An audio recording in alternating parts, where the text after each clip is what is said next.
Hey there, it's Patricia Young. I've been thinking about this idea of what does it mean to live unapologetically? And as you know, that the title of my podcast is Unapologetically Sensitive. So I've really been thinking about this recently. I think we have this concept that to live unapologetically means that we're going to be rude, brash, abrasive. That's not what I mean at all. I think often as highly sensitive people, we have this sense like it's not okay to be here. It's not okay to take up space. It's not okay to have needs. We don't want to make people feel uncomfortable.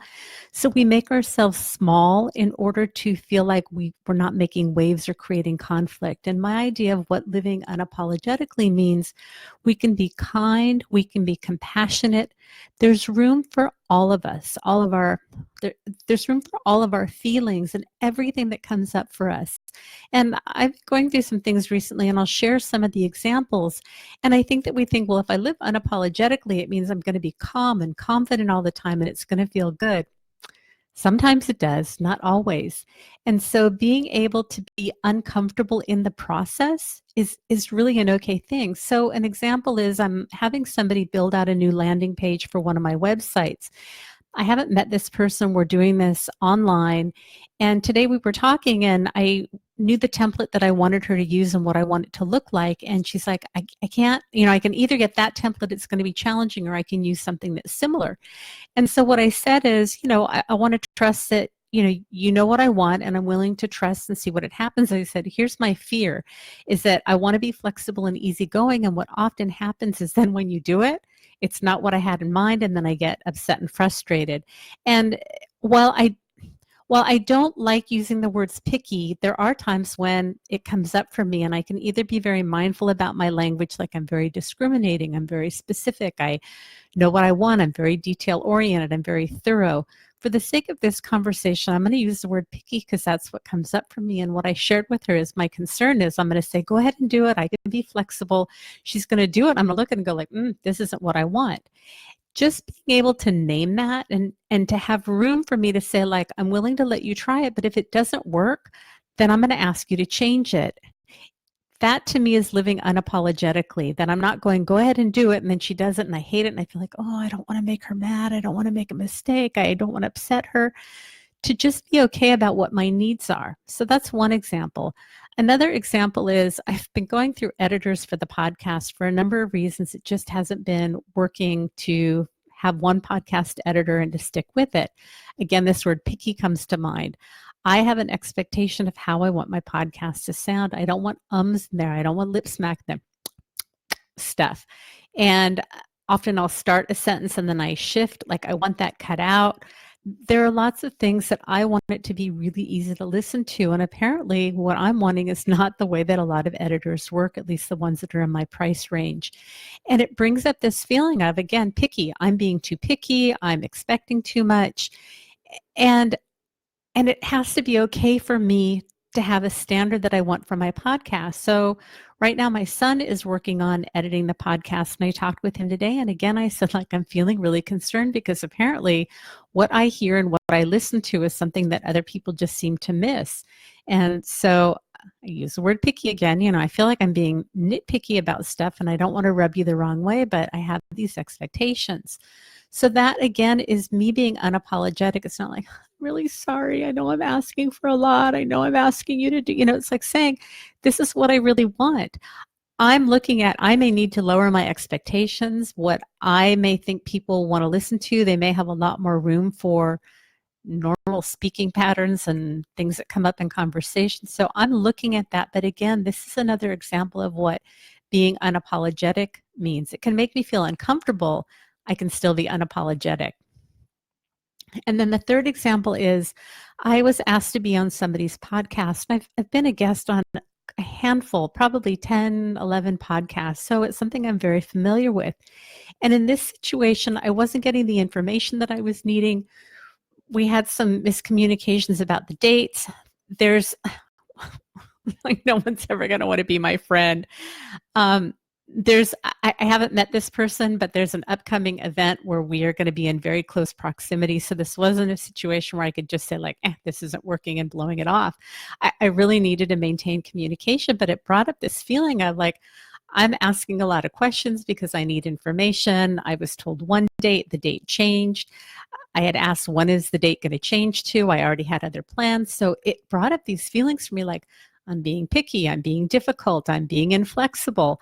And so, and because I feel a need to preserve this relationship, I'm like, how am I going to navigate this? Hey, Judy, how are you?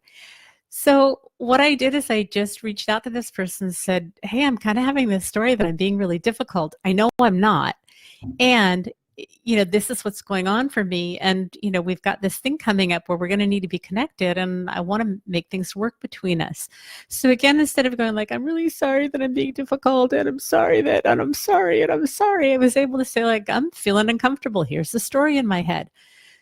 So there are ways that we can, and this person responded and it totally ended up being fine. So often when we grow and stretch, it doesn't mean that we show up going like, this is what I need and this is how it is and I feel good about it. Sometimes it causes discomfort and we have some angst and it makes us feel uneasy and we have to sit with it and try and figure things out. The fact that we can show up and say what we're needing and how we're feeling, that to me is living unapologetically. I have a right to be here. I have a right to have wants and needs. I have a right to put them out. Does it mean that I'm going to get them met? Nope. Does it mean that people are going to appreciate them? Nope. Does it mean that people are going to appreciate how I show up? Not always. Sometimes they will.